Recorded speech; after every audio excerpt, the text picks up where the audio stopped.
32 anos que íamos fazer isso.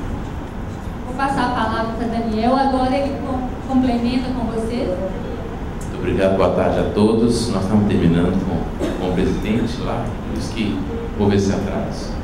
Então, você já introduzindo, a ideia hoje com essa palestra do Oswaldo é exatamente nivelar o preenchimento dos quadros da norma, né, da nossa norma do PUB. Esse é o nosso objetivo e daí eu montamos essa pauta pensando nisso, né? Então, o professor Oswaldo, eu estou chamando de professor, mas porque ele dá muitos cursos lá no Sinduscom, exatamente nessa área. Ele vai nos falar um pouco sobre os quadros da norma para nivelarmos, né, as dúvidas, as questões mais frequentes que a gente tem nessa matéria. Tá certo? Você já apresentou? Ótimo. Então, Oswaldo, a palavra é sua, por favor, fique à vontade. Boa tarde para todos. Eu agradeço ao Sinduscom a oportunidade de estar aqui com vocês, dividindo um pouco a nossa experiência. Mais de 4.500 vezes calculadas. O som está bom? Não está bom. Aqui para baixo. Não está? Tem jeito de ficar? Alô? E nós vamos tentar passar para vocês um pouco dessa nossa experiência. O tempo realmente é curto. Esse curso lá no Sinduscom tem uma duração aí de aproximadamente 16 horas, onde nós fazemos uma abordagem completa da metodologia de cálculo, em cima de projetos reais, os conceitos, a terminologia da norma. Nós vamos tentar reduzir isso aí para o prazo nosso, que é de 1h30, inclusive aí, o tempo de perguntas.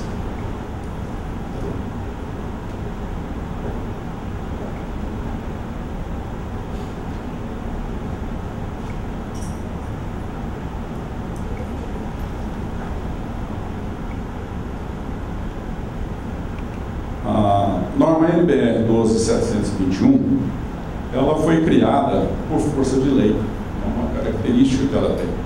A Lei 4.591, que é a conhecida Lei dos Condomínios, ela no seu artigo 53, quando foi promulgada, ela estabeleceu a obrigatoriedade da criação da norma pela BNT. E nesse mesmo artigo ela estabelece algumas condições que deveriam ser respeitadas por aqueles que estivessem envolvidos nessa tarefa. Uma delas é o prazo máximo de 120 dias. E aqui vale o elogio àqueles que trabalharam nessa criação, porque foi um trabalho que até hoje não foi modificado na sua estrutura, na sua espinha dorsal. Num prazo de 120 dias, montar aqueles quadros com aquela complexidade para que pudesse contemplar todos os empreendimentos imobiliários, foi realmente um trabalho digno de admiração. Também estabeleceu esse artigo que deveria ser obedecido um número reduzido de tipos de construção, de tipos de edificações, porque não havia como criar uma norma para cada edificação. Então, aí aparece o conceito de projeto padrão. Tinha que ser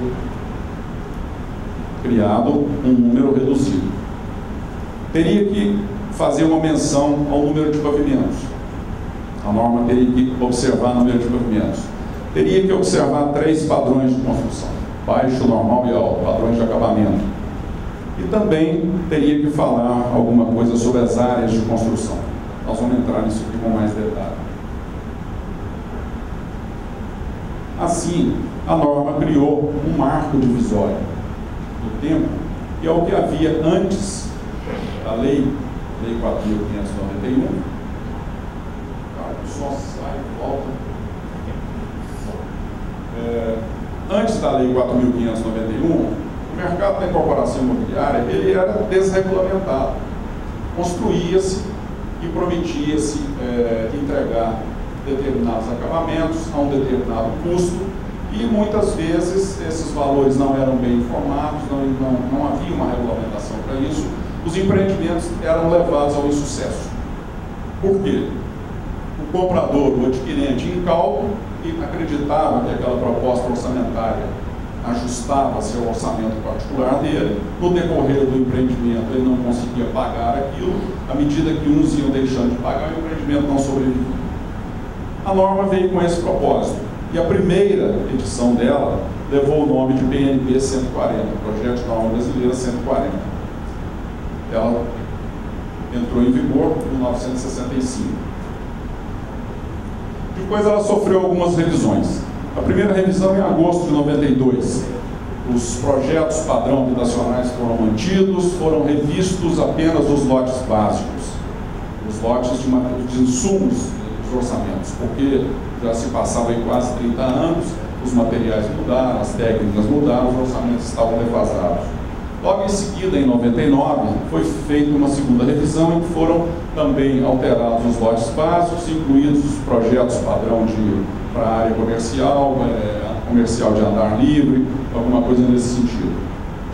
E, finalmente, depois de uns 5 anos de trabalho, a comissão constituída pela BNB promulgou essa norma 12.721, edição 2006, que entrou em vigor a partir de 1º de fevereiro de 2007. Aqui, realmente, as modificações foram profundas, muito profundas.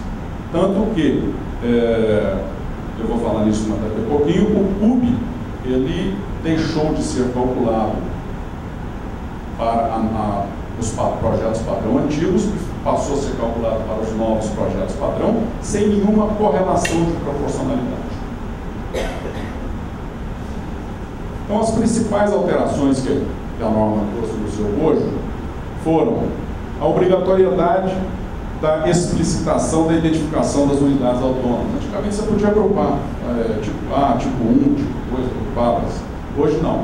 Você tem que lançar nos quadros, quadro 2, quadro 5, você tem que lançar a numeração completa das unidades autônomas. Os quadros tiveram algumas alterações e foram incluídos novos quadros. Esse quadro de informações preliminares é um quadro novo. Antigamente a norma tinha 8 quadros, hoje são 10 quadros. O quadro resumo de áreas reais, para facilitar o trabalho dos cartórios, ele foi incluído, que é o quadro 4P. Mas, no caso em que o terreno de uso exclusivo faz parte da unidade autônoma, você tem que usar o quadro 4P1 em substituição ao quadro 4P, onde você demonstra o terreno de uso exclusivo, qual que é o terreno de uso comum e o terreno total da unidade autônoma. Então são ou este ou este. Não há que levar a registro os dois quadros. Até porque este aqui, ele é igual a este aqui, com 3 colunas a mais relativas ao terreno de uso exclusivo. Os projetos padrão foram alterados completamente. Esqueceu-se o passado e foram criados novos projetos padrão. Em função da evolução tecnológica dos materiais, da metodologia de construção, aumento de produtividade, os acabamentos foram revistos para a elaboração dos custos e, como eu falei, o CUB foi calculado a partir destes novos projetos padrão. Iniciou-se uma nova série em fevereiro de 2007. Os Sinduscons publicaram durante alguns períodos, acho que o máximo foi até outubro de 2007, as 2 séries do CUB, para que projetos, empreendimentos incorporados segundo a norma antiga de 99 ainda tivesse uma referência para uma eventual necessidade de atualização de custos. A partir de, no máximo, outubro, deixou-se de publicar a série de CUBs da norma de 99, os projetos padrão da norma de 99, e passou-se a publicar somente da norma de 2006. A norma de 99 tinha 24 projetos padrões residenciais. Eles tinham a indicação de pavimentos, 1, 4, 8, 12 pavimentos, ou 2 quartos ou 3 quartos, com os acabamentos baixo, normal e alto, além dos comerciais. Isso dava mais ou menos uns 30 projetos padrão. Consequentemente, uns 30 valores de CUB. Hoje, são 19 apenas. 11 residenciais, 8 comerciais, o galpão industrial e a residência popular. Isso, de uma certa forma, nos obriga a uma escolha mais apertada em função do projeto que nós temos. Mas nós temos que encaixar a nossa norma, o nosso cálculo, nos 19 projetos padrão, no CUB de um dos 19 projetos padrão que estão apresentados nas páginas do Sinduscon. Se o nosso empreendimento é residencial, nós temos somente 11 opções. Se o nosso empreendimento é comercial, nós temos aqui 9 opções com galpão. Na casa popular, 12 opções. Nós não podemos somar cubes, nós não podemos calcular um cube e meio, nós não podemos criar o nosso cube particular. Apesar de eu já ter visto vários trabalhos dessa forma. O empreendimento tem 17 pavimentos, o sujeito pega o R16, divide por 16 e multiplica por 17 e acha o cubo particular. Isso não existe, mas a gente vê esse tipo de trabalho. Então você tem que escolher o projeto padrão que mais se assemelha ao seu empreendimento. E a descrição desses projetos padrão hoje nos facilita isso, porque existe uma tabela publicada, todo o site do Sinduscon tem, uma tabela com uma descrição, número de pavimentos, o que tem em cada pavimento, número de vagas de garagem, unidades autônomas com quantos quartos. Você vai pesquisando aquilo ali até encaixar da melhor forma possível o seu empreendimento. Se tiver dúvida quanto ao acabamento, vá na norma, nas tabelas de materiais de acabamento e veja se o material que vai ser especificado no seu empreendimento é o mesmo. Só lembrando, Oswaldo, nós temos um site do CUB, não sei se todos conhecem, né? É um site onde nós temos todos os CUBs e toda essa metodologia que o Oswaldo está falando, né? Acho que todos já são familiarizados com esse site. Só para lembrar isso. Obrigado. Tem um site cub.org.br. Isso, exatamente. cub.org.br. Você, inclusive, pega os valores dos cubes dos projetos padrão da norma nova nos Sinduscons do Brasil inteiro. Apesar de cada Sinduscon ter a sua publicação no seu próprio site. O Sinduscon de Minas Gerais, o site dele é completo. Publica o valor do cube e publica a composição do cube nos 4 lotes básicos, que são lotes de insumos, né? Lotes básicos de insumo. Materiais, mão de obra, despesas administrativas e equipamentos. Porque nós precisamos dessa informação para preencher o quadro 3. Então, a publicação do Sinduscon aqui é completa com relação a isso. Todos os estados que entram no site do CUB, essa tabela de composição tem lá também.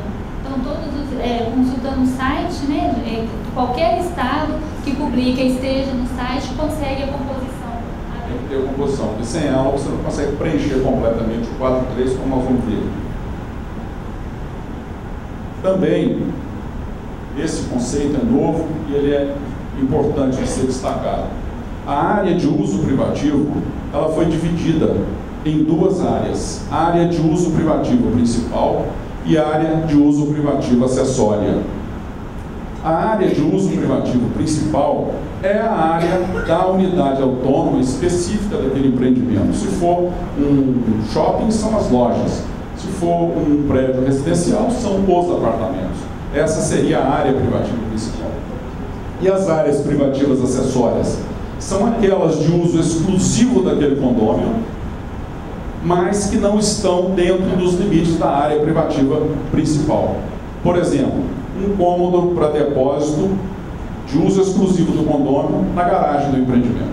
Essa é uma área privativa acessória. A vaga de garagem é uma área privativa acessória.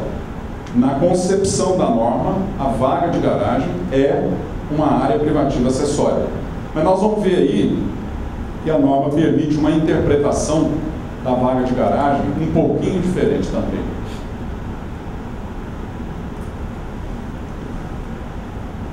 E falando da norma propriamente, este é o título da norma.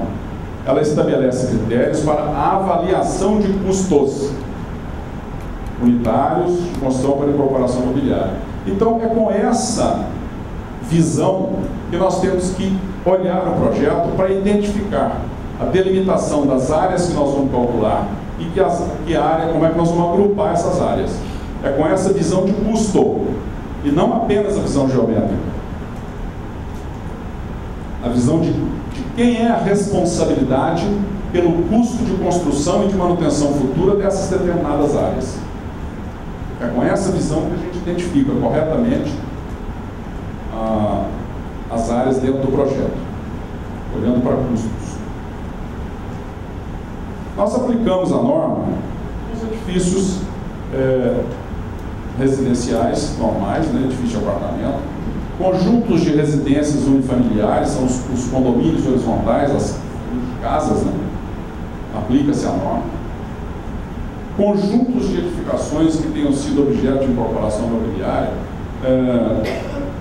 pequenos shopping centers, se for o caso, galpões, condomínio de galpões, condomínio de salas comerciais, condomínio de loja, hotéis, tipo de time sharing, tipo de apart hotel, você usa também a norma. Edificações que não tendo sido incorporadas na forma da lei, submetam-se posteriormente a forma condominial. Esse exemplo prático, eu já tive um caso desse, você tem condição de construir com seu recurso próprio um projeto aprovado. Você está absolutamente legal, construindo legalmente. Feito, terminado o projeto, você pode alugar e ter a renda toda daquele empreendimento. É seu particular. Mas ele está irregular, porque você não consegue vender as unidades individualmente. Não foi instituído o condomínio. Aí já não é mais uma incorporação, aí já é a instituição do condomínio. E para que se faça a instituição desse condomínio, é preciso que seja calculado os quadros da norma, para que sejam definidas as áreas privativas, as áreas condominiais, as frações ideais. Aí já não há mais a preocupação com o valor, com o custo unitário, com o custo da construção. Esse caso, ele tem existido muito. Aqui em Belo Horizonte eu já vi uns 3 ou 4 casos desse. O pessoal resolve vender. Esse cálculo que eu fiz especificamente era para uma garantia bancária. O banco exigiu que o prédio comercial fosse desmembrado em unidades autônomas. Também, essa opção, ela é muito atual hoje. São os condomínios de condomínios. Conjunto de prédios em condomínios. Isso tem, pelo Brasil afora, tem tido muito disso aí. Os quadros vão indicar a participação das unidades em cada prédio ou subconjunto de prédios.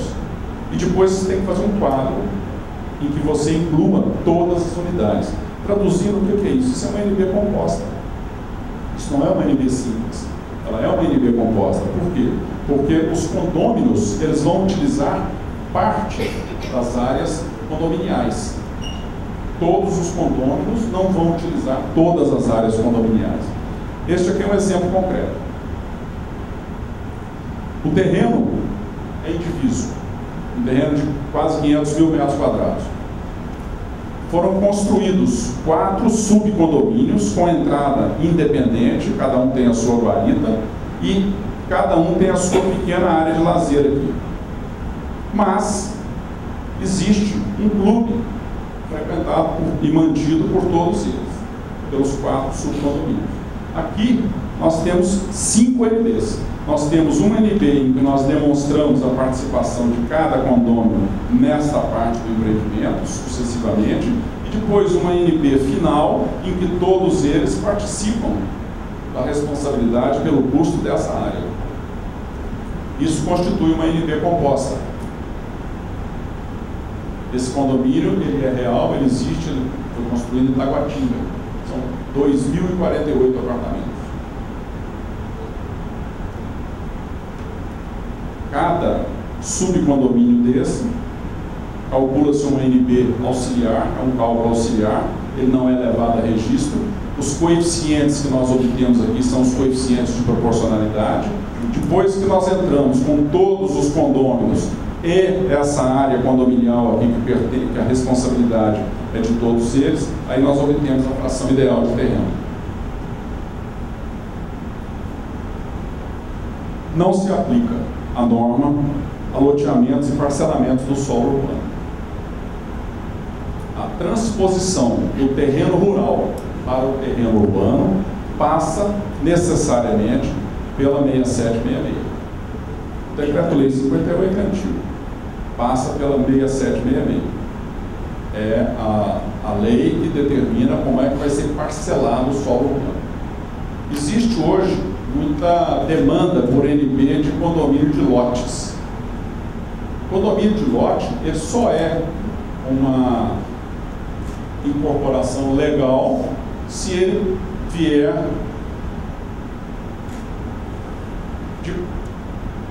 depois da 6766.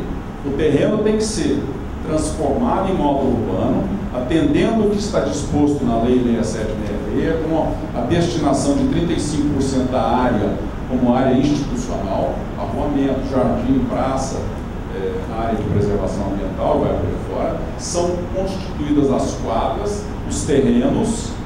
Depois, uma quadra dessa, ela pode se transformar em um condomínio de lotes. Isso é perfeitamente possível. Mas a transposição direta do terreno, do módulo rural para o módulo urbano, sem passar pela 6766, é uma situação irregular. Existe, em cidades de porte médio, muita gente fazendo isso. A cidade cresce, chega na área de propriedade 15 hectares, 20 hectares, ao invés de doar os 35% que a lei determina ao poder público, o proprietário do terreno faz um muro em volta daquele terreno todo, cria um arruamento interno e divide aquilo em lotes. Se a prefeitura aprova, se passa pelo Ministério Público, não cria problema, não vê isso, paciência, passou, é uma coisa errada. Mas ele teria que comunicar o INCRA para descaracterizar aquele quinhão de terra lá no INCRA e passar para o registro como solo urbano. Em alguns lugares tem sido feito isso, mas é bom saber que isso aí é uma situação irregular, não é uma situação correta. Algumas prefeituras já têm dispositivos que permitem que você faça essa transposição, a aprovação de um loteamento, designando áreas maiores dentro deste terreno, para que ele possa ser transformado em condomínio de lotes. Algumas prefeituras têm legislação específica para isso, não todas. Mas a transposição direta de terreno rural para solo urbano não se aplica à norma. Define a norma como projeto arquitetônico aprovado, que é o conjunto de desenhos que vai para a prefeitura, implantação, situação, planta baixa, corte, detalhamento, pavimento, fachada, e é com este projeto arquitetônico que nós fazemos o cálculo. Porque neste instante, os projetos da edificação, segundo definido pela norma, eles ainda não estão prontos. São todos os demais projetos: fundação, estrutura, elétrica, hidráulica, cabeamento, sonorização, paisagismo, vai por aí fora. Os projetos da edificação não estão prontos. Então nós trabalhamos nessa faixa aqui, o projeto arquitetônico aprovado. E vai dizer que muitas vezes o corte passa em algum lugar que não nos beneficia. A seção transversal, tem que adivinhar lá alguma coisa. E os projetos padrão são os projetos que nós falamos ali atrás, são aqueles 19. Unidade autônoma é definido pela norma como a parte da edificação em que você vincula ela uma fração ideal. E aqui o nome técnico correto de fração ideal é esse: fração ideal de terreno e partes comuns. Esse é o ponto de fala. Fração ideal, você está falando, fração ideal de terreno e partes comuns. A unidade autônoma, para ser a unidade autônoma, ela tem que estar sujeita às limitações da lei, que são de acessibilidade direta e exclusiva. Você não tem um apartamento que seja unidade autônoma se não tiver acesso direto e exclusivo. A unidade autônoma, ela é constituída de dependências de uso privativo e de dependências de uso comum. Isso aqui caracteriza o condomínio edilício, está lá no título da norma. O condomínio edilício difere do condomínio comum exatamente por isso. Ele tem uma parte exclusiva e uma definida e uma parte comum difusa. A parte definida é a sala número 108, a sala 508, por exemplo. E a parte comum difusa são as áreas condominiais que pertencem, na proporção da fração ideal, àquela unidade autônoma. A unidade autônoma pode ser destinada a fins residenciais ou não, comerciais. A vaga de garagem pode ser uma unidade autônoma. E aqui a modificação que a norma trouxe. Ela tem que ter uma designação numérica ou alfabética. Tem que existir uma designação para ela, para efeitos de identificação. Também define a norma como áreas da edificação esses 4 grandes chaves. Muitas vezes a gente ouve a pessoa falar, mas numa discussão sobre o que é se está certo ou não está certo o quadro da norma, as pessoas falam, mas isso aqui não é área construída. Não existe esse termo na norma, área construída. Tudo é construído. Não existe área construída. Existe dessa forma aqui: áreas reais de projeto, áreas em relação ao uso, em relação à forma de divisão e as áreas equivalentes. As áreas reais de projeto são as áreas tomadas na dimensão real, na escala em que está o projeto. As áreas no plano horizontal em que estão desenhadas lá no projeto. E nós trabalhamos no nível do piso, sempre no nível do piso dos pavimentos. Não existe nível intermediário, é sempre no nível do piso, a norma determina isso.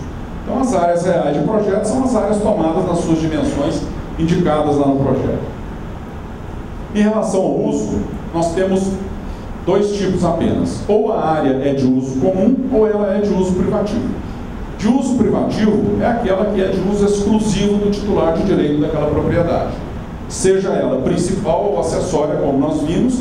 A principal é a área do próprio apartamento ou da sala, e a área acessória é aquela que está fora dos limites da área principal. E na edificação, tudo que não for de uso privativo é de uso comum, por exclusão. Definidas as áreas de uso privativo, identificadas, como nós vamos ver daqui a pouquinho, o que sobrou é a área de uso comum. A área de uso comum, que pode ser em relação à divisão, mais para frente nós vamos ver, ela pode ser de divisão proporcional e divisão não proporcional.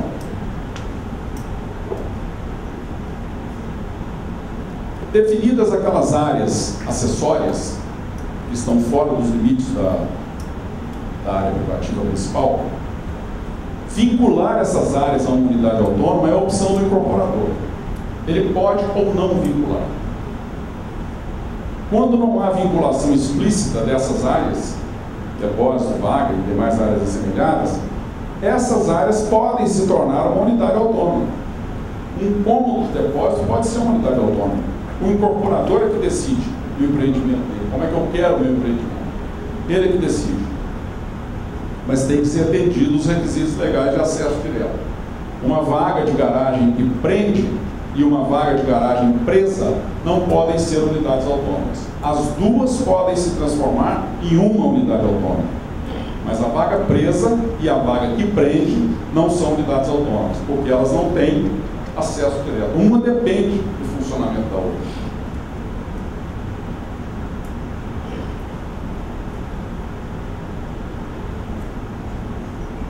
Se o incorporador não vincula essas áreas a uma unidade autônoma e também não as transforma em unidade autônoma, elas podem compor as partes comuns da edificação. Você tem um empreendimento com 60 apartamentos e tem 64 vagas de garagem.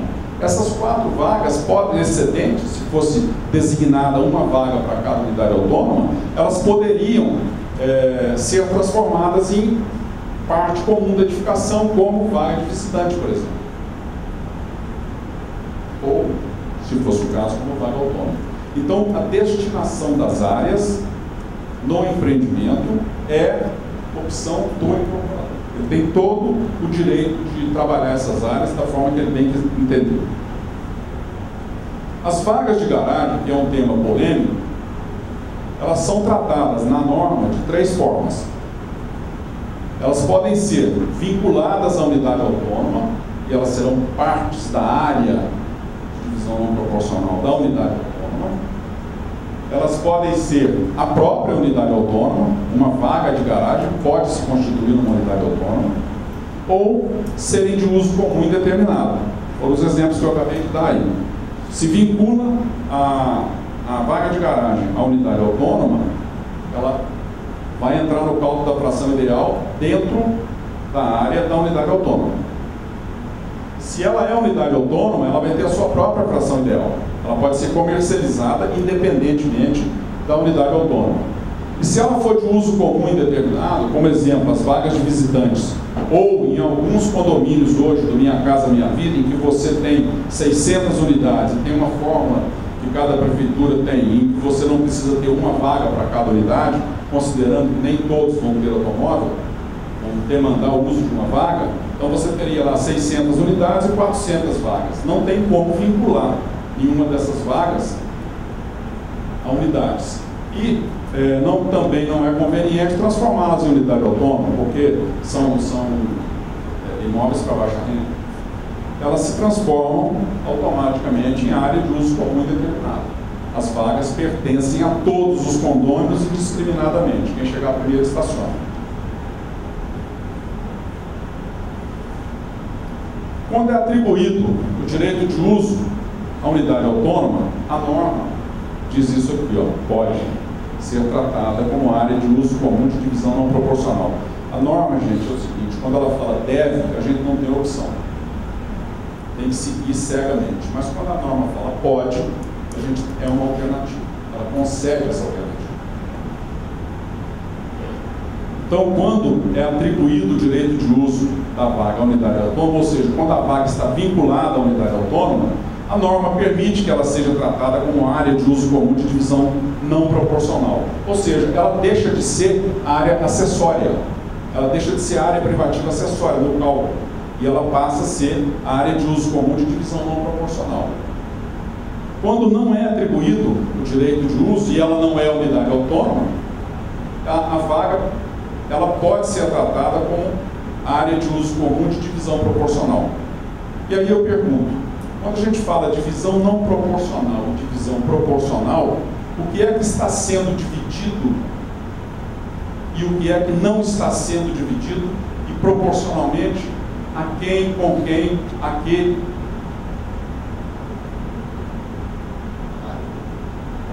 Não, é o custo. É o custo, a responsabilidade pelo custo. Aquilo que eu falei lá no começo, no título da norma, avaliação de custo unitário, é a responsabilidade dessas áreas que são de divisão não proporcional, é que o custo de construção e de manutenção delas não está sendo dividido proporcionalmente com ninguém. É do condômino, exclusivamente do titular de direito. E quando ela é de divisão proporcional, o custo e a responsabilidade pelo custo está sendo dividido proporcionalmente a todos os condôminos, entre todos os condôminos ou parte dos condôminos, no caso de um NB composta. É isso aí. A área de divisão não proporcional, ela pode ser de uso privativo ou de uso comum. A área de divisão não proporcional pode ser de uso privativo ou de uso comum. Nós acabamos de ver no slide anterior que a vaga de garagem pode ser tratada como área de divisão não proporcional de uso comum se ela não estiver vinculada à unidade autônoma. E essa área, o custo da construção é a responsabilidade do titular de direito dessa área respectiva. A área de divisão proporcional, ela só pode ser de uso comum. Lógico, porque o custo a responsabilidade pelo custo vai ser distribuída entre todos os condôminos ou parte dos condôminos, então ela é de uso comum de todos ou daquela parte que é responsável pelo custo. Então a área de divisão proporcional, ela só pode ser de uso comum. O custo da construção é responsabilidade dos titulares de direito que compõem a edificação na proporção das respectivas áreas equivalentes de divisão não proporcional. Isso está em azul claro aqui. O que é isso aqui? A fração ideal. Proporção das áreas equivalentes de divisão não proporcional é a fração ideal. É essa proporção que determina a fração ideal. Essa proporção, ela aparece na coluna 31 do quadro 2. E o exemplo das áreas estão aqui. Porteiro, apartamento de zelador, de porteiro. direção, todas as áreas condominiais. Em relação às áreas padronizadas, ou seja, em relação às áreas que foram definidas nos projetos padrão para o cálculo das NBs, para a determinação do CUB, do custo e para os orçamentos, em relação àquelas áreas, a norma define 4 tipos de áreas. Elas são coberta padrão, e essas áreas é que são utilizadas para o cálculo da CUB. Elas são áreas coberta padrão. Elas são áreas cobertas de padrão diferente. Esse padrão é o acabamento, padrão de acabamento, padrão de construção. Este padrão aqui pode ser superior ou pode ser inferior ao que foi estabelecido como coberta padrão. O padrão é diferente, não quer dizer que ele é inferior. Ele pode ser superior ou inferior. Ou descobertas. Sendo cobertas de padrão diferente ou descobertas, a elas cabe uma área equivalente em área de custo de construção. A cada área que é diferente da coberta padrão definida no seu empreendimento, corresponderá a ela obrigatoriamente uma área equivalente. Esse quadro aqui resume isso que nós falamos. Em relação à forma de divisão, as áreas podem ser de divisão não proporcional e de divisão proporcional. As áreas de divisão proporcional em relação ao uso, elas podem ser de uso privativo e de uso comum. As de divisão proporcional só podem ser de uso comum. E em relação às áreas padronizadas, todas elas têm a área coberta padrão, o seu valor real. Se ela for coberta de padrão diferente ou descoberta, ela tem o seu valor real, de área real, né, tirado do projeto, e a ela vai corresponder sempre uma área equivalente em área de construção. Sempre.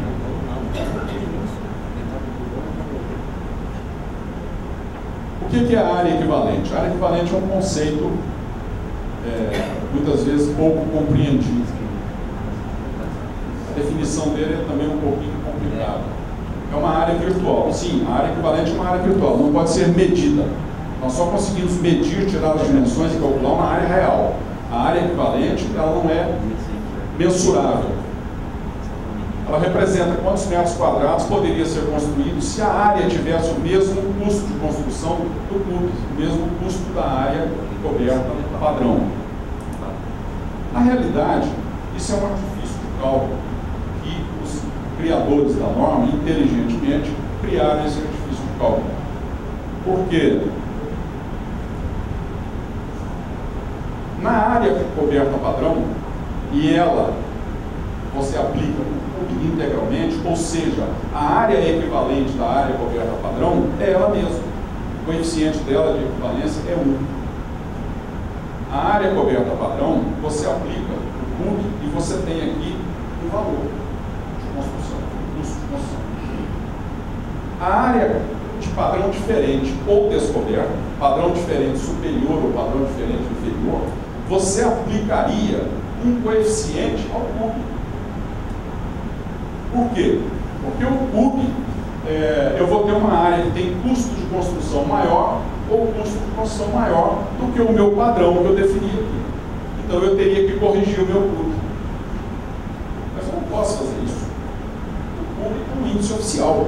Eu não posso, nós falamos isso por isso, eu não posso criar um CUB particular. Então, inteligentemente, a ordem dos fatores não altera o produto, mudou-se o parênteses de lugar e você tem o cálculo da área equivalente. É a área real daquela determinada parte da edificação que tem um custo de construção diferente da área coberta padrão. Você aplica naquela área um coeficiente, seja ele de redução, se o custo for menor, ou de acréscimo, se o custo for maior. E você tem o valor multiplicando pelo mesmo CUB, você tem lá o valor de construção dessa área. Este é o conceito de área equivalente. É um artifício de cálculo para poder conseguir trabalhar com o mesmo parâmetro, até porque você não tem nos quadros da norma lugar para encaixar vários CUBs. É um só que você escolhe e aquele ali que vai governar o seu cálculo.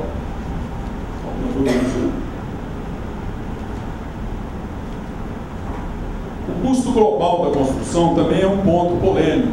Muita gente defende a tese de que o valor encontrado no quadro 3 ele tem que ser exatamente o valor do seu empreendimento, porque vai ser levado a registro e ele não pode ter diferença. Não é nada disso. A norma, ela estabelece isso. É o valor mínimo.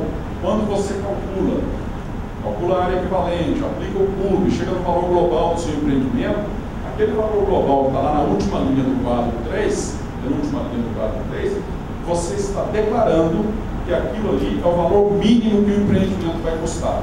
E na coluna correspondente do quadro 4A, onde você tem as unidades individualizadas, é o valor mínimo que vai custar a construção daquela unidade autônoma. E ele é calculado.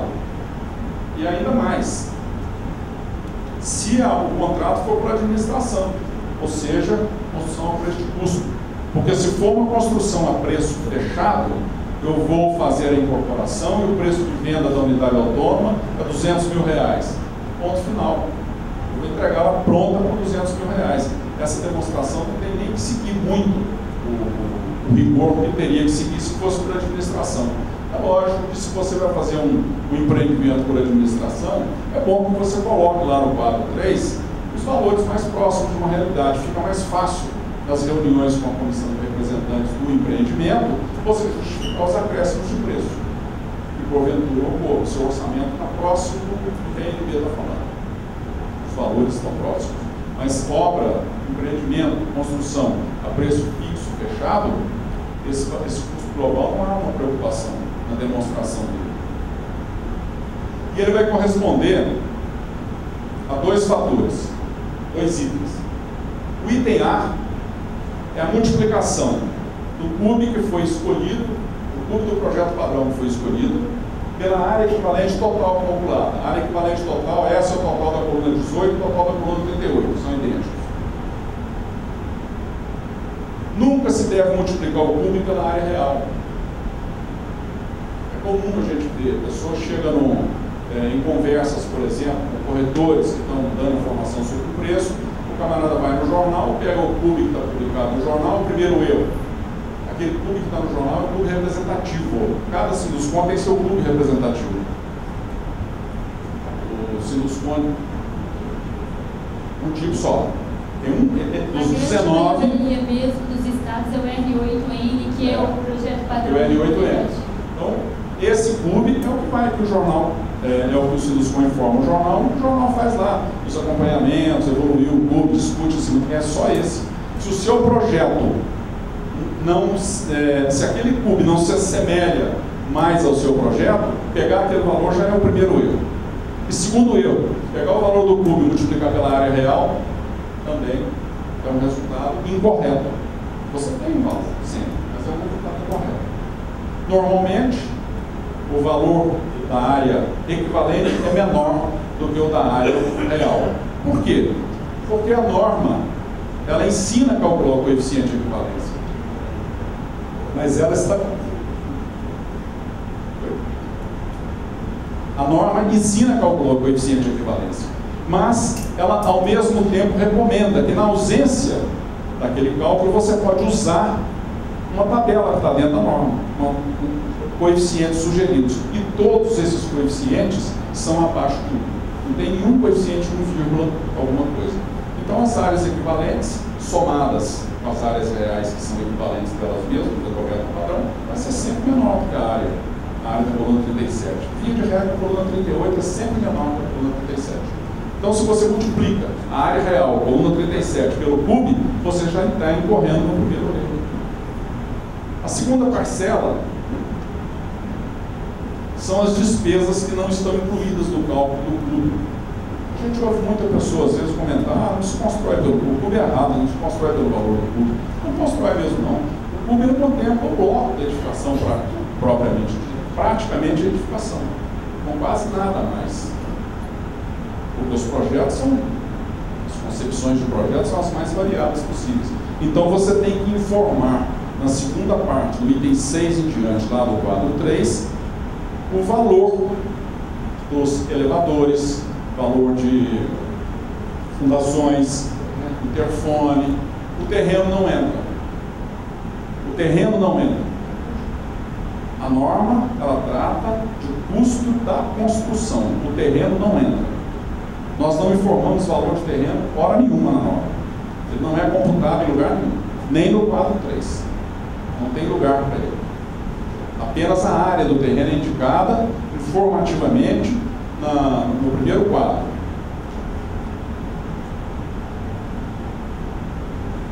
Os quadros, como nós falamos, são 11 quadros, nós entregamos 10 quadros. Esse quadro de informações preliminares, ele traz as informações básicas do empreendimento. O quadro 1, ele mostra o empreendimento pelas áreas dos pavimentos. E o quadro 2 mostra o mesmo empreendimento pelas áreas das unidades autônomas. Então, é lógico que a linha de totalização desses dois quadros tem que ser idêntica.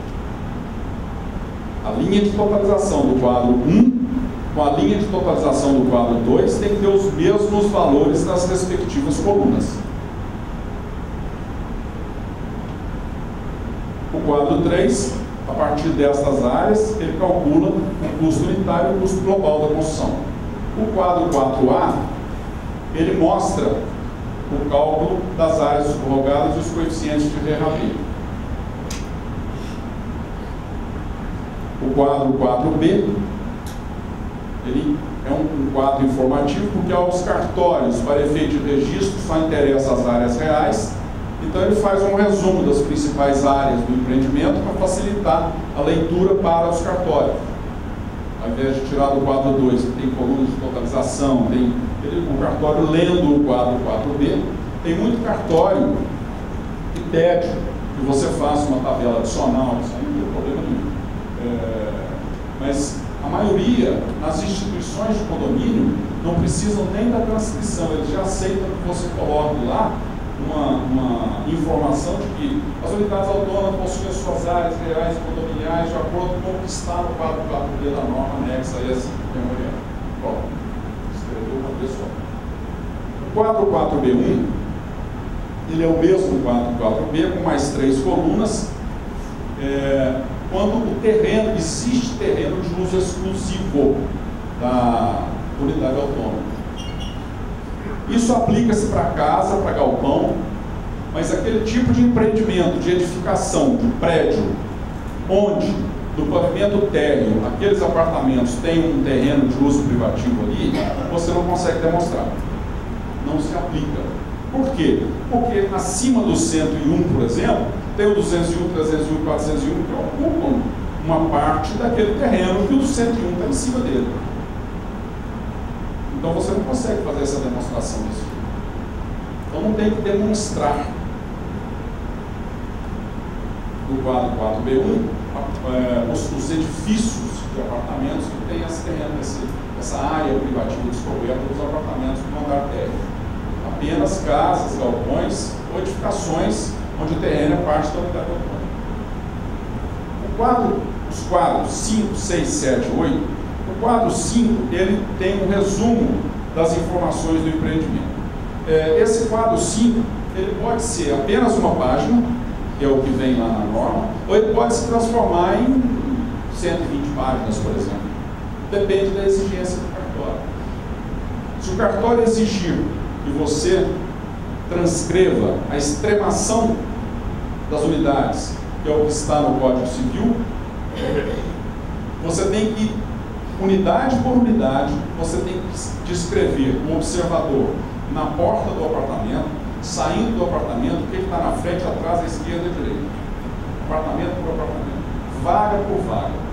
Isso pode se transformar num empreendimento aí de 1000 apartamentos, pode transformar num volume de páginas aí enorme quase. Mas tudo bem, cada cartório tem o seu grau de exigência. Os quadros 6, 7 e 8, antigamente não eram muito observados. Não. Hoje, eles têm que ser muito observados.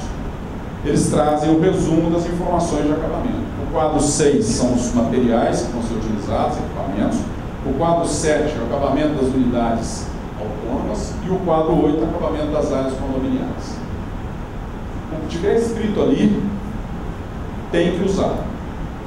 Então, quando encomenda-se um trabalho para um calculista, muitas vezes na correria, ele corre lá numa NB, copia o que estava lá e transfere para outra, no Excel, né, no Word, hoje é muito fácil fazer isso, e você estava achando que o seu piso era cimentado, e dá um pouquinho, vai lá um porcelanato, e o seu empreendimento tem 400 apartamentos, e aí como é que registrou, não leu? Eu, quando faço os meus cálculos, eu mando para os meus clientes a minha NB calculada. A área eu não tenho que conferir nada, é obrigação minha, mas eu peço a ele que confira detalhadamente os quadros de acabamento, porque isso, o consumidor hoje está muito informado, os canais de informação são muitos, redes sociais, internet, televisão, toda hora tem uma pessoa dando entrevista na televisão, falando sobre os direitos do adquirente. Então, as pessoas estão muito informadas. Não tratem esses quadros com desleixo que era tratado no passado, não, que é problema. A Caixa Econômica Federal já não aceita mais o uso da expressão similar. Se você indica lá cerâmica, ponha 3, 4, 5 marcas. Não pode colocar 2 marcas ou similar. A Caixa Econômica Federal não está aceitando mais isso, quando ela faz as análises. Claramente. Similar. Usava-se isso aí abertamente, porque era tratado com certo desleixo. Eu conheço um caso em São José dos Campos, em que o sujeito recebeu o apartamento com cerâmica no piso, na NB estava escrito piso cimentado, e ele obrigou a construtora a tirar a cerâmica e colocar piso cimentado. Por quê? A alegação dele era muito procedente. Quando ele comprou e viu as especificações, ele adquiriu numa ponta de estoque um porcelanato a preço barato. Quando ele mudasse, ele ia mandar instalar o porcelanato. Ele não queria arcar com o custo da demolição da cerâmica e o transporte do entulho. Então a gente acha que o negócio é acumulado, só não. Ao contrário, também existe. Um ponto que tem que ser chamado a atenção é isso aqui. A norma, no item 317, nota 2, ela traz textualmente essa informação. As eventuais diferenças entre as áreas reais calculadas nos quadros dessa norma com outras áreas constantes nos projetos, alvarás e boa-vindos devem-se aos diferentes critérios estabelecidos nas respectivas metodologias de cálculo. A gente enfrenta uma situação muito constrangedora quando os cartórios exigem que a área total do empreendimento tem que fechar com alvará.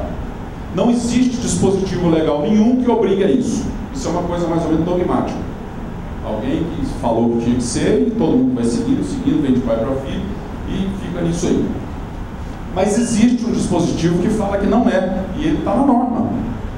O item 317, nota 2, é claro, textual. Você não tem que cumprir essa obrigação. E é lógico, os critérios são diferentes. Eu posso dar um exemplo aqui, Londrina.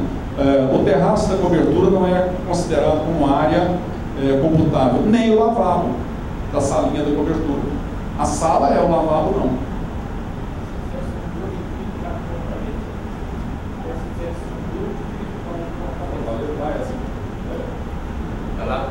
Parabéns da comissão de revisão.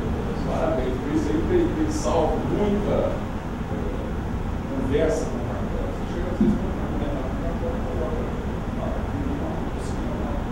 e mostra agora o documento legal que me obriga a seguir.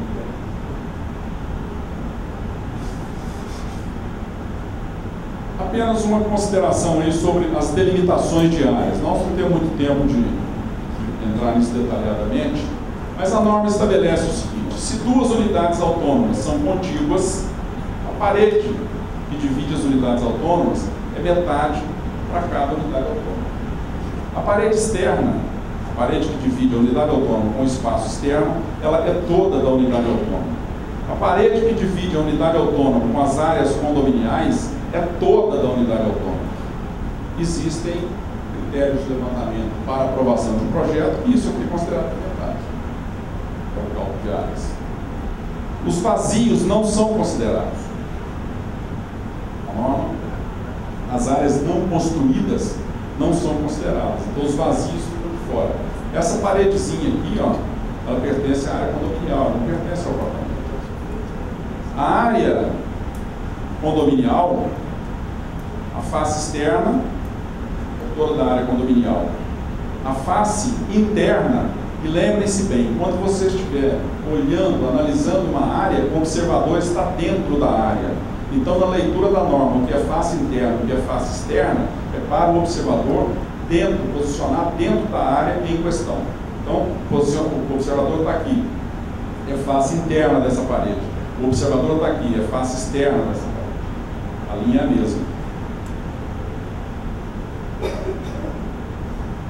Essa paredezinha aqui, olha, pertence toda a esse apartamento. Esse apartamento vem aqui, o vazio está fora. A grade, gente, não é vazio, não. A grade é a área construída. A grade, o vazio é o buraco só. O elevador não é considerado o posto do elevador, porque o equipamento do elevador, ele já vai lá no quadro 3. Tem uma linha para informação lá no quadro 1. A máquina, o equipamento do elevador. Sim, no térreo sim. No térreo não tem vazio, né? Os vazios. Nós trabalhamos no nível do piso. Nós trabalhamos no nível do piso. A norma determina isso. No nível do piso não existe esse vazio. O vazio começa a partir da laje do primeiro piso. Então, no nível do piso, esse vazio é considerado área condominial, né? E tem lá o seu coeficiente. Se aqui houvesse uma junta de dilatação, é parede inteira para lá, parede inteira para cá. A junta é vazia. Apesar de ficar cheio de massa na construção, mas a junta é vazia. Não é computada no cálculo nosso. Vamos falar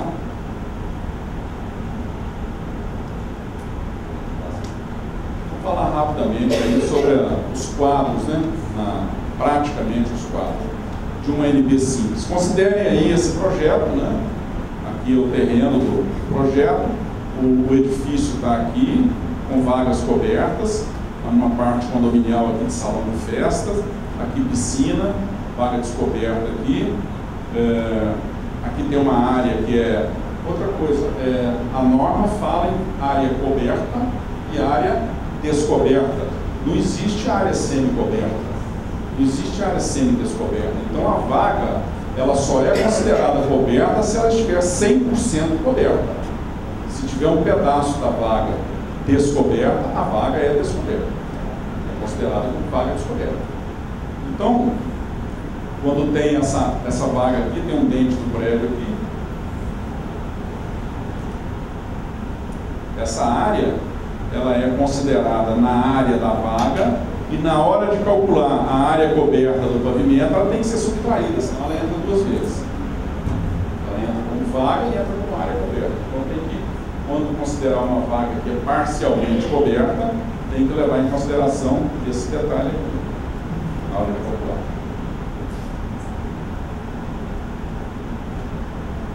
O empreendimento ele tem 8 pavimentos. Os pavimentos tipo seria aqui 1, 2, 3, 4, 5, 6, 7. Porque aqui é o piso inferior da cobertura, 7 pavimentos. Mas não são 6 pavimentos. Por quê? Porque aqui, este pavimento primeiro tem uma lajezinha de transição aqui, que é essa laje aqui, ó, que foi construída para poder fazer com que essas vagas aqui ficassem cobertas. Então esse pavimento, ele difere dos demais. Na hora de fazer o lançamento do quadro, se for lançar por agrupamento, tem que prestar atenção nessas diferenças, porque senão, se computar isso aqui como pavimento tipo, essa laje vai aparecer multiplicada 7 vezes aqui, como se ela existisse em todos os pavimentos. E o cálculo está errado. A planta baixa dos apartamentos são 6 apartamentos por andar.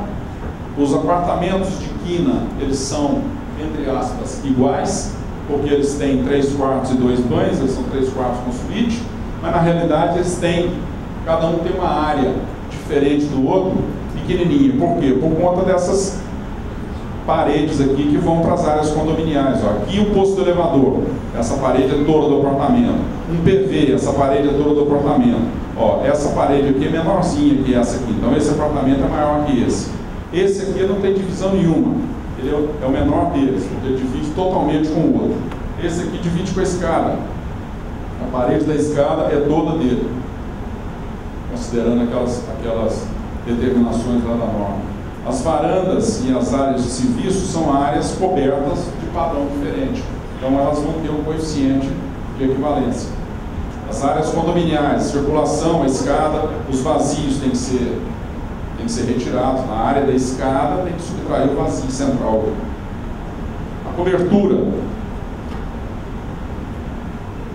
o terraço descoberto, a sala, o lavabo, o pergolado, uma área coberta, o pergolado aqui tem um padrão diferente da área descoberta e diferente dessa coberta padrão.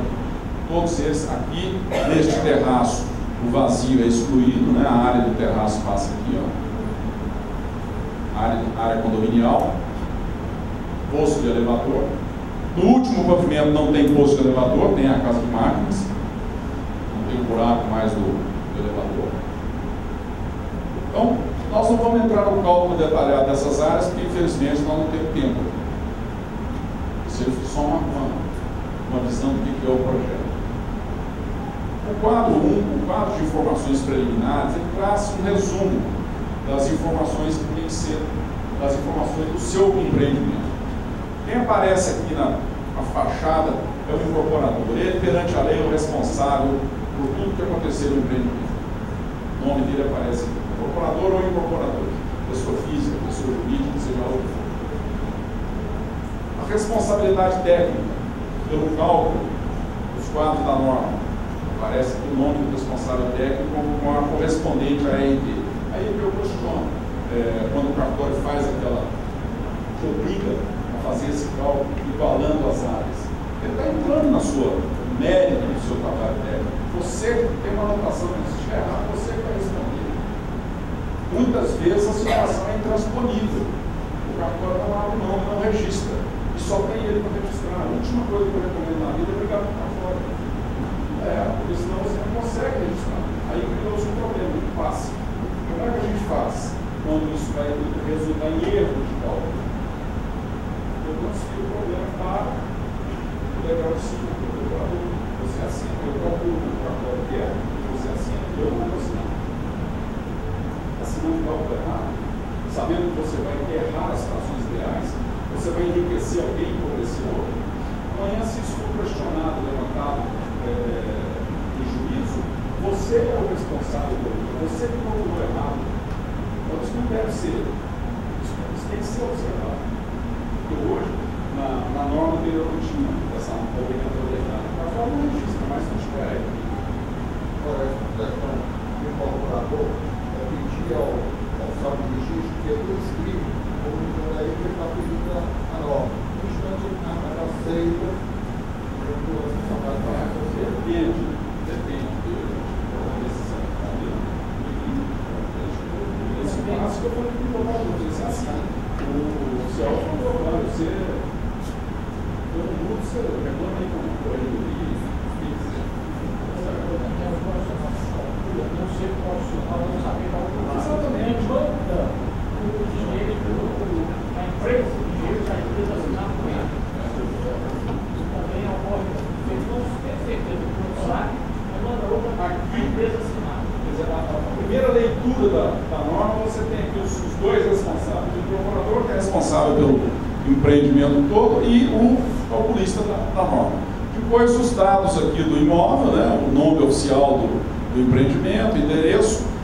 Neste quadro, nesse campo, você vai informar o projeto padrão que mais se assemelha, número de unidades autônomas, o padrão de acabamento em função do projeto padrão que foi escolhido, número de pavimentos,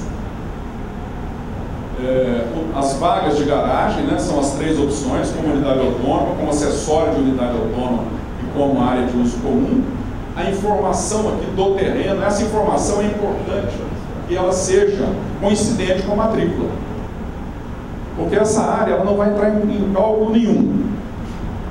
Não é NB normal de edificação, só em condomínios horizontais. Ela não vai entrar em cálculo nenhum, ela é apenas informativa. Se você coloca uma área ali que é diferente da área que está na matrícula, o cartório vai te perguntar, vai fazer retificação de área? Sua área está errada. Então o melhor é usar a área da matrícula. Mas também um empreendimento em andamento, a retificação de área vizinha à União. Certo? Consegui. Os dados de alvará, data de aprovação, informação sobre o número de páginas, né, que vai ter essa NB, porque dependendo da forma de apresentação do quadro 2, você pode ter até 30, 40 páginas aí, se tiver que colocar uma unidade por linha. Campo de assinaturas, isso aqui não está na norma, no quadro, mas eu transcrevo nos meus trabalhos, que é aquela item, nota 2 do item 317. Explicando por que a diferença, por que existe, é possível existir diferença entre a área de alvará e a área da coluna 17 e coluna 37. O quadro 1, ele mostra o empreendimento pelas áreas dos pavimentos. A forma de apresentar é de cada calculista. Eu agrupo os pavimentos porque a norma permite. Na última coluna ela põe lá quantidade de pavimentos idênticos. Os pavimentos têm que ser idênticos, não pode ser só iguais, não. Aquele primeiro pavimento que nós vimos lá é igual ao outro, mas tem uma lajinha de diferença, ele não é idêntico. Os apartamentos são iguais, mas tem uma diferença aqui. As áreas de divisão não proporcional são lançadas na totalização dos pavimentos na coluna 2, 3 e 4. O que é a área coberta padrão privativa, o que é a área coberta de padrão diferente real e a correspondente equivalente utilizando os coeficientes de equivalência que são sugeridos ou calculados. As colunas 3, 4, 5 e 6 são de totalização. O amarelo, a área coberta padrão é equivalente dela mesma. A área real coberta padrão mais a área real de padrão diferente está aqui.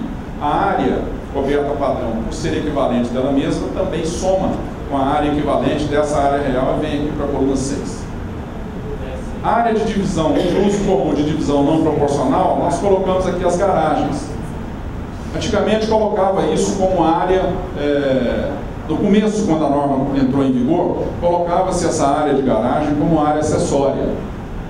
Mas, como a norma permite, ela naquele termo ela fala que pode ser considerada como área de divisão não proporcional de uso comum, os cartórios pediram que isso, aqui em Belo Horizonte, pediram que mudasse de novo para a coluna de área de uso comum, de divisão não proporcional, para que facilitasse a identificação visual no quadro 2 do que é a garagem. Mas isso é uma situação apenas para os condomínios simples, porque num condomínio que demanda uma NB composta, isso aí fica tudo mascarado, como nós vamos ver a hora que a gente passar o slide da NB composta. E na coluna 12, 13 e 14, lançamos as áreas condominiais em cada pavimento. Os salões de festa, os halls de escada, circulação, aquela lajezinha do primeiro pavimento está aqui. A coluna 15 e 16 são a totalização, da mesma forma que foi totalizada nesse grupo e nesse grupo aqui. A coluna 17 é a área real total do pavimento.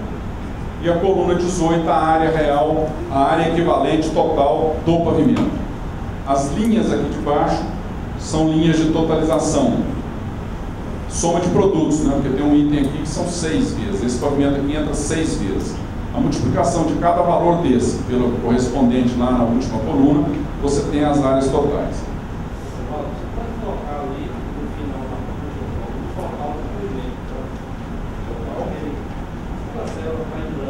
Aqui? Pode colocar o total de pavimentos? Pode colocar. Pode sim. Pode colocar. É uma linha de totalização, pode ser colocada. O quadro 2, ele mostra o empreendimento pelas áreas das unidades autônomas. Então, de cara, o empreendimento é o mesmo. Então, nós temos que ter essa linha de totalização aqui, nas correspondentes colunas lá do quadro 1, tem que ser idênticas. Não existe possibilidade de arredondamento, de marreta, de fechar isso aqui de qualquer jeito. O empreendimento é o mesmo. Se tiver diferença aqui, tem cálculo errado. É melhor conferir os arredondamentos, os lançamentos manuais, para ver se 67 não virou 76, alguma coisa tem. Isso tem que fechar. Lançadas as áreas de cada unidade autônoma, considerando o seguinte: o apartamento de cobertura, duplex, nós temos que somar os dois pavimentos para poder lançar. É a área da unidade autônoma. A unidade autônoma é constituída, os apartamentos de cobertura, é constituída de 2 pavimentos. Então essas áreas têm que refletir aqui os 2 pavimentos.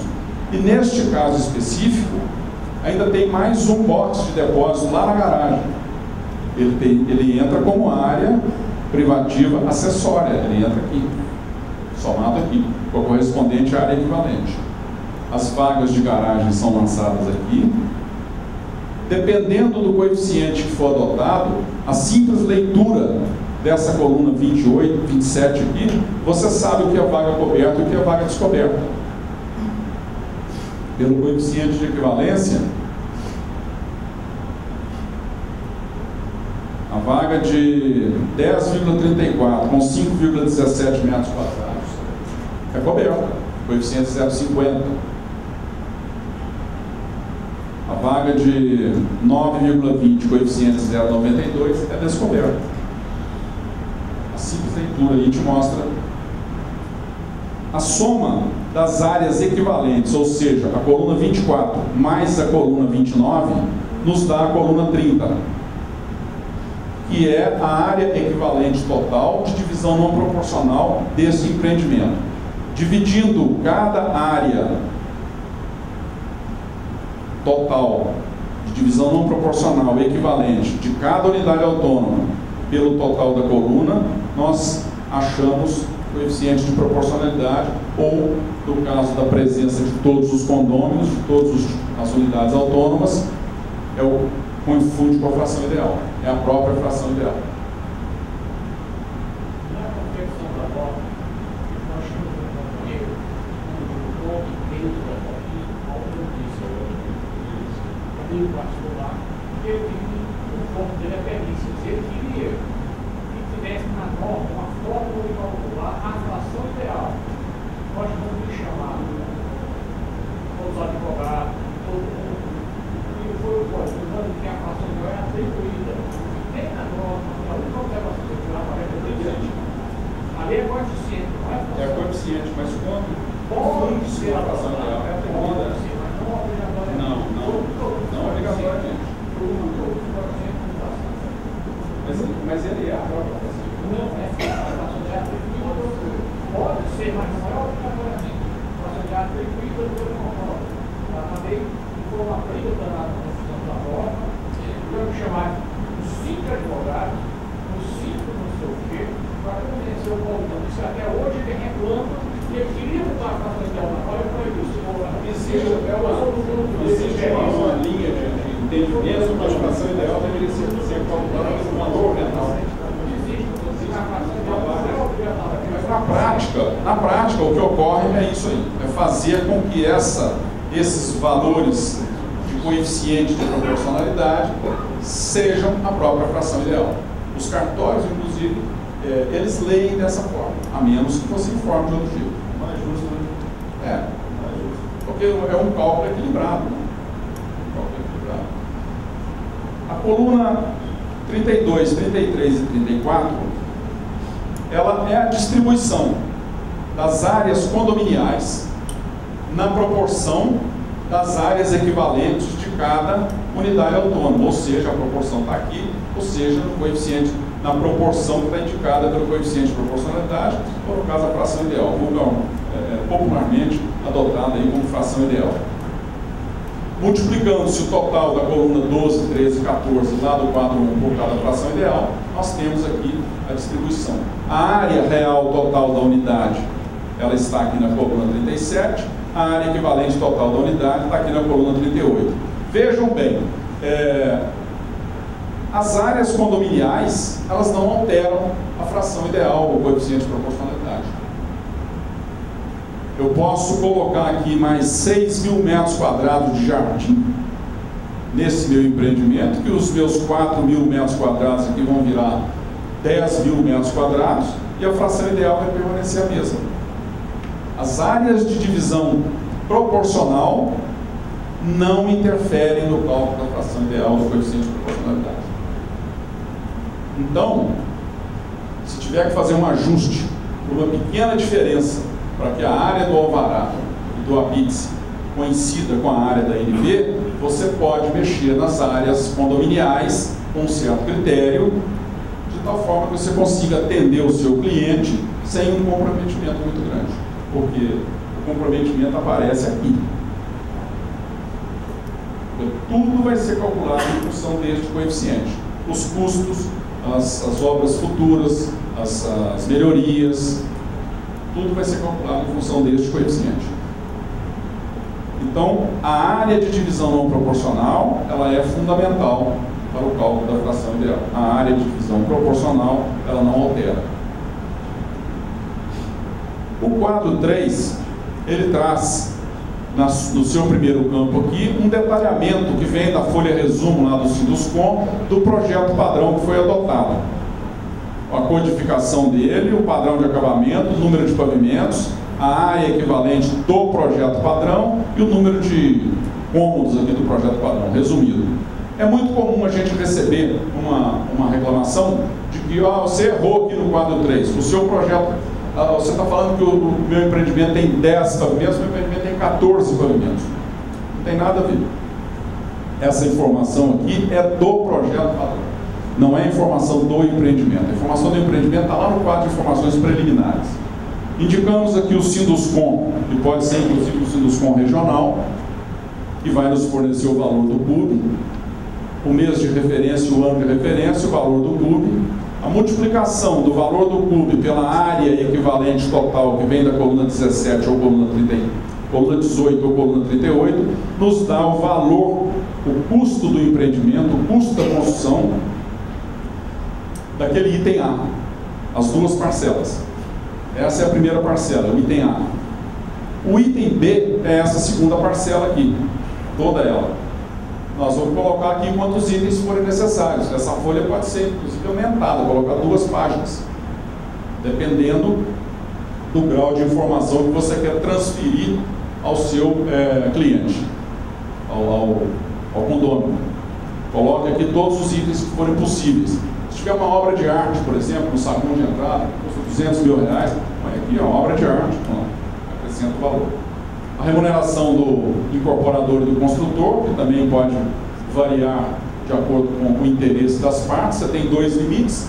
O limite inferior é o seu custo, você não vai trabalhar abaixo do custo, senão você perde dinheiro e quebra. E acima do mercado também você não consegue. Então você fica nessa faixa, mercado lá em cima e custo real cá embaixo. Aí dentro dessa faixa você oscila. Você coloca ali a operação do incorporador. Você considera que isso é custo de remuneração? Sim, o incorporador ele tem um trabalho durante o período todo de acompanhar, a obrigação dele. Mas isso é considerado custo de produção, para se chamar é um custo de construção. Não é custo de corporação. Mas não tem esse termo, não existe esse termo, custo de construção. A construção com todas as suas... Porque, por exemplo, tem aqui, olha, emolumentos cartoriais, instalação e regulamentação do condomínio, seria do empreendimento, né? Aquilo ali é um incorporador se remunerando por administrar essa coisa toda. Em alguns casos as pessoas até tiram isso aqui, pois muita gente que tira, pois às vezes precisa chegar num valor aqui para poder não entrar numa segunda faixa de cobrança, né, de taxas e tudo. Então vão cortando esses valores. É interessante, quando a gente sabe falar, a gente começa a perceber alguns detalhes. O outro que está estudando é bom nessa área também. Aí eu fico até mais construtor. É ele mesmo que está construindo. Não é necessário. Não, quando ele é um incorporador. Quando ele é um incorporador e construtor. Sim. Ele é incorporador e construtor. Ele pensaria colocar aquilo ali, sim. mas quando ele é apenas um incorporador e construtor,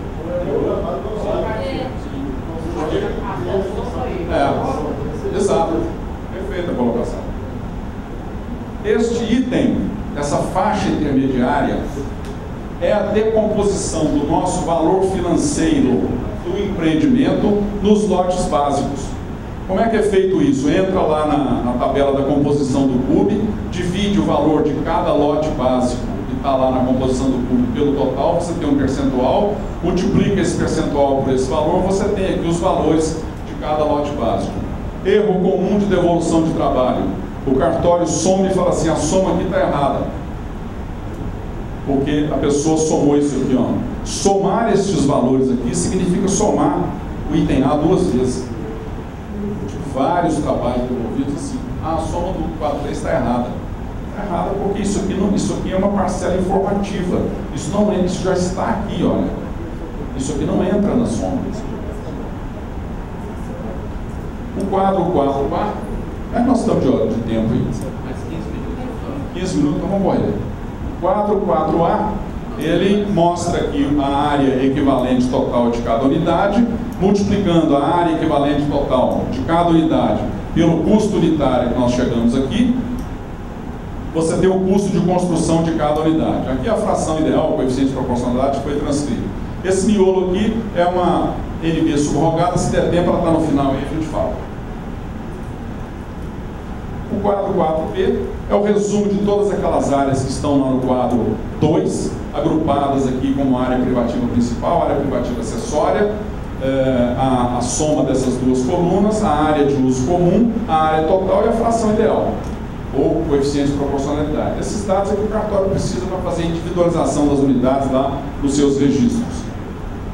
A norma determina que quando existe área acessória, você tem que demonstrar a participação da área acessória e da área principal na formação do coeficiente de proporcionalidade. É uma conta muito simples de fazer, mas tem que lembrar que essas contas têm que ser feitas com as áreas equivalentes, porque a área, a fração ideal, o coeficiente de proporcionalidade é calculado a partir das áreas equivalentes. Então, essa demonstração da participação de área acessória e área privativa principal na formação do coeficiente de proporcionalidade é a partir de áreas equivalentes. Senão o resultado sai errado. A gente somar número e multiplicar número, a gente soma e sempre chega a resultado. Então tem que prestar atenção. Mesma coisa que somar dois números de telefone. Soma dois números de telefone, você tem um resultado. Não tem significado nenhum. Então aqui, se fizer com a área real, vai dar resultado errado. Vai dar informação errada. O quadro 5, eu já falei, são as informações básicas, né? Informações gerais do empreendimento, tipo de empreendimento, numeração, aqui aparece aquela identificação das unidades. É lógico que se você tiver 20 blocos, com apartamento sempre de 1 a 104 até 501 a 504, você não vai colocar os 1000 apartamentos, você põe 101 a 104, 200 a 504, o bloco 1 ou o bloco 20, pronto. É uma coisa resumida. Né? A descrição dos pavimentos. Esse quadro é aquele que pode se transformar em 80, 100, 120 páginas, dependendo do porte do empreendimento e do grau de exigência do registrador. E tem que ser cumprido, isso aí não tem problema. O quadro 6, 7 e 8 são os acabamentos. Hoje é importante, tem que prestar atenção nisso, porque o que está escrito aqui pode ser exigido. O quadro 6 são os equipamentos, né, as marcas, o quadro 7, as dependências de uso privativo, e o quadro 8, as dependências de uso comum. Piso, parede e teto. A NB composta. Eu vou passar aqui o conceito da NB composta, que vai depender de cada empreendimento e os graus de complexidade. Imagine bem que esse empreendimento nosso aqui é o mesmo, a gente tivesse aproveitado a esquina e colocado lojas. 6, 8 lojas. Essas lojas, elas estabelecemos aqui para efeito de cálculo, que elas têm a entrada de energia independente, mas a água vem da caixa d'água lá do prédio. E os lojistas não utilizam mais nada desse empreendimento, apenas a água aí. Então as áreas e os apartamentos e as lojas têm em comum são o barrilhete e a caixa d'água. O restante é tudo a área condominial dos apartamentos. Se você calcular uma NB direto com todos eles na NB, você vai distribuir para as lojas a parcela de salão de festa, de escada, hall, elevador. Então como é que a gente faz isso? No primeiro cálculo auxiliar, nós colocamos os apartamentos, o subsolo onde estão as lojas não entra, e tiramos aqui a caixa d'água e tiramos aqui o barrilhete.